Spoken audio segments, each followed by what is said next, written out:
Bonjour les petits scientifiques sur Lucky Science pour une nouvelle vidéo.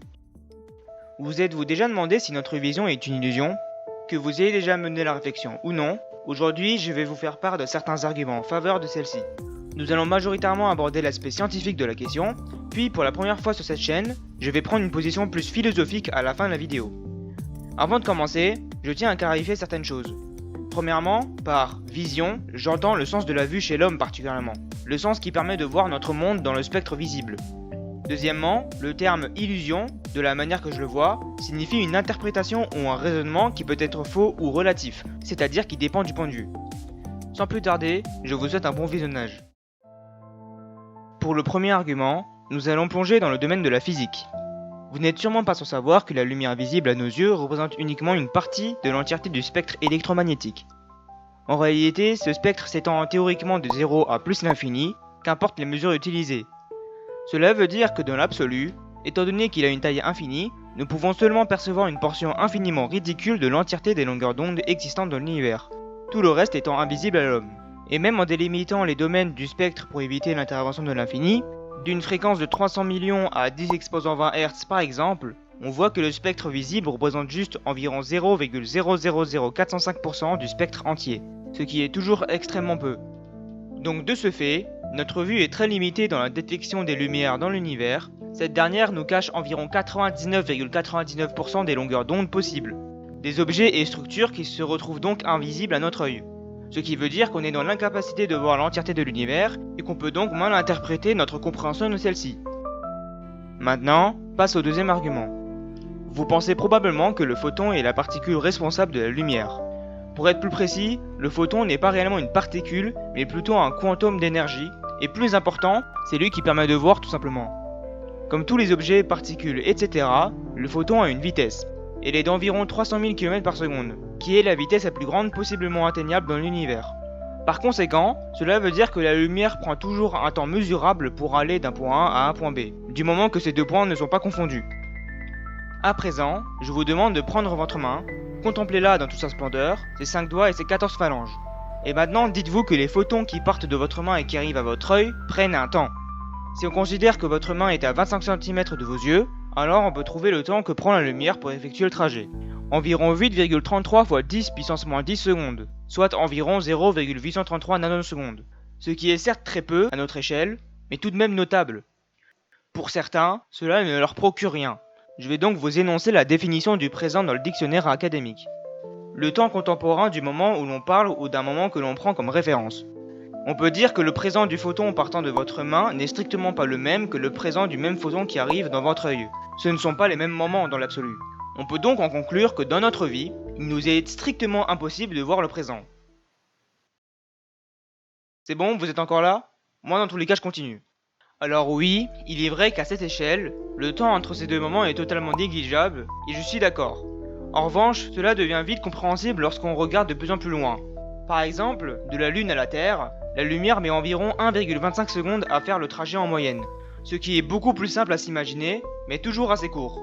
La lumière émise par le Soleil cependant prend 6 minutes à nous parvenir, ce qui veut dire que les photons émis par le Soleil depuis le début de ma vidéo n'ont toujours pas atteint la Terre car ça ne fait même pas encore 6 minutes, et je trouve ça délirant limite. J'ajoute à cela le fait que la vitesse de la lumière est strictement la vitesse maximale dans l'univers qu'importe le référentiel. Imaginons un objet fictif qui va à la vitesse de la lumière dans une direction, et un astronaute qui se déplace à l'opposé. La vitesse de l'objet fictif par rapport à l'astronaute n'est toujours pas plus rapide que la lumière, ce qui peut être contre-intuitif, mais je réserve ce sujet pour une prochaine vidéo. Tout ça pour dire que la lumière est influencée par la relativité de l'univers, ce qui, en quelque sorte, nous emprisonne dans ce qu'on appelle l'univers observable, la seule portion de l'univers qu'on peut voir. Ces limites correspondent aux premiers photons émis de cette région de l'univers, il y a environ 13,8 milliards d'années. Et tout ce qui est au-delà de cette limite nous est strictement invisible à nos yeux, car les photons là-haut ne sont toujours pas arrivés. Regarder des étoiles lointains permet de retracer l'histoire de l'univers jusqu'aux premières émissions de photons. Passons maintenant à une approche plus quotidienne et moins existentielle. L'œil est un organe fascinant, de par son fonctionnement et sa nature, mais n'est tout de même pas parfait. En premier lieu, l'œil est très longuement sollicité à longueur de journée, étant donné qu'il doit traiter tous les rayons lumineux du moment qu'on est levé. Cela veut dire que l'œil peut facilement se fatiguer, et je parle surtout à vous qui regardez cette vidéo, car vous avez sûrement l'habitude de rester longtemps sur vos écrans, voire même de rester sur votre téléphone la nuit au lieu de dormir. Pour ceux qui sont concernés, ces habitudes, dans toutes les circonstances, accélèrent la fatigue de l'œil, et peut même laisser à terme des lésions oculaires, telles que l'assèchement des yeux, le développement d'une hypersensibilité lumineuse, etc. Bref, je ne suis pas ici pour vous lister les problèmes de santé liés aux écrans. En revanche, ces exemples de problèmes et de liaisons oculaires peuvent plus ou moins détériorer la vue, et donc rendre la vision plus difficile. D'autres anomalies existent, comme le daltonisme, qui se traduit en un mauvais fonctionnement des cônes dans la rétine oculaire. Ces derniers ont normalement pour but de percevoir les nuances de bleu, de rouge et de vert, d'où le code de couleur RGB. Ces personnes ne perçoivent pas certaines nuances, et certains ne voient même aucune couleur du tout, les achromates, comme si c'était les années 1900 entre autres. Ces anomalies sont généralement accompagnées par d'autres soucis oculaires, comme un mouvement incontrôlé des yeux, une vision discernant moins les formes petites, etc. Dernière chose, vous êtes très probablement au courant des illusions d'optique. Des illusions engendrées par une disposition spécifique de forme, couleur, etc. Ce qui cause le cerveau à interpréter de manière faussée ce qui est envoyé par l'œil.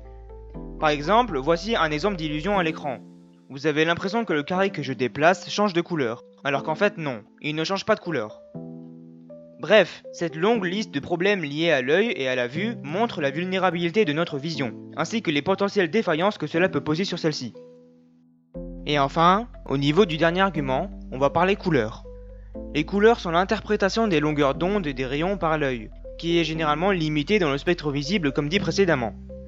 Quand on y pense, les couleurs sont extrêmement subjectives, car leur nature n'est même pas fixe. Vous savez, les embrouilles sur les couleurs, ça vous est sûrement arrivé, non ? En fait, c'est parce que notre seul moyen de connaître le nom d'une couleur est de la comparer à d'autres couleurs, ce qui marche plutôt bien avec des couleurs vives et distinctes, mais quand il y a des nuances plus sombres par exemple, cela devient plus difficile à les distinguer. Vous voyez la couleur à l'écran ?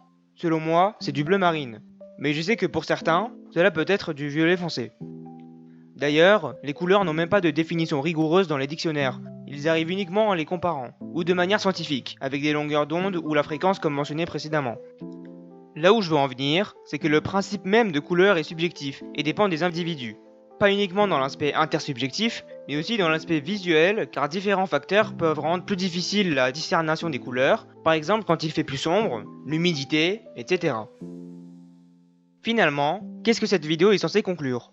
Contrairement à ce que vous pensez sûrement, cette vidéo n'a pas pour but de répondre à cette question, car c'est ce que j'appelle une question philosophique, c'est-à-dire une question générale ou abstraite qui n'admet pas forcément de réponse explicite. Quel est le but de cette vidéo alors ? Mon but aujourd'hui est d'ouvrir un sujet de discussion, et aussi de partager mes arguments en faveur de cette question. Libre à vous de partager les vôtres et de discuter entre vous, car c'est ce qui m'intéresse. Cependant, restez dans la courtoisie, la sympathie et le respect. Merci d'avance. Maintenant, je vais partager mon point de vue plus philosophique sur cette question. La vision est-elle une illusion ? Si on rentre dans le contexte général, alors comme dit au début de cette vidéo, le terme illusion et vision peuvent avoir différentes interprétations. Mais hormis cela, je voulais parler du solipsisme. Personnellement, je suis profondément fondé sur des principes solipsistes. Mais qu'est-ce que c'est ? J'essaierai de faire une vidéo hors série dédiée à cela, mais pour faire simple, le solipsisme est un ensemble de doctrines philosophiques théorisant que le sujet pensant, c'est-à-dire l'incarnation de nos pensées, ne peut qu'être uniquement certain de sa propre existence, et que l'existence de tout le reste en général est strictement improuvable de manière concrète et absolue. Cela peut sembler assez déprimant de vivre dans ce courant, mais en réalité, pas tant que ça. Car ce que met en valeur le solipsisme simplement est notre incapacité, en tant qu'humain, d'être certain que nos perceptions ont juste, et que donc automatiquement le reste soit aussi incertain. La vérité absolue n'existe pas, seuls les points de vue existent, comme j'aime souvent dire. Attention, cela ne veut pas dire qu'on ne peut rien croire. Chacun a leur raison d'être convaincu de la réalité de certaines informations et souvenirs, de par notre capacité de raisonnement, de réflexion, et de ce que nous considérons comme évident ou logique. Moi par exemple, l'objectivité prime dans la viabilité d'une information, ainsi que la pertinence des sources. Et plus ces deux facteurs, ainsi que d'autres, sont validés de par mon raisonnement, plus je considère que l'information est juste. Cela rejoint l'illusion de la vue dans le sens que le solipsisme théorise l'impertinence de la vision face au monde. On est en quelque sorte enfermé dans les limites de nos sens.